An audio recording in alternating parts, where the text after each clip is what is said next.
નમસ્કાર દર્શક મિત્રો, શ્રીનગર સમાચારમાં આપનું હાર્દિક સ્વાગત છે। વડોદરા શહેર ક્રાઇમ બ્રાન્ચે પાર્ક કરેલ મોપેડની ડેકીમાંથી રોકડા ₹40,000ની ચોરી કરનાર સહિત 2 આરોપીઓને ઝડપી આગળની વધુ તપાસ માટે વારસિયા પોલીસ સ્ટેશનમાં આરોપીઓને સોંપવામાં આવ્યા।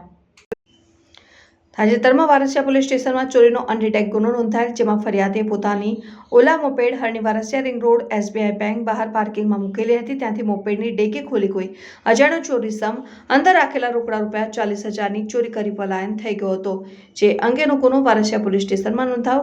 આ ગુનામાં સંડોવાયેલ આરોપીઓને સત્વરે શોધી કાઢી ગુનો ડિટેક્ટ કરવા વડોદરા શહેર પોલીસ કમિશનર નરસિમ્હા કોમર તથા સંયુક્ત પોલીસ કમિશનર મનોજ નીનામા દ્વારા સૂચના આપવામાં આવી હતી। જે સૂચનાને આધારે વડોદરા શહેર ક્રાઇમ બ્રાન્ચની ટીમે આ ચોરીના ગુનાના આરોપીને સીસીટીવી ટેકનિકલ હ્યુમન સોર્સ આધારિત કરેલ તપાસમાં ગુનામાં એક સ્પ્લેન્ડર પ્લસ મોટરસાયકલ અને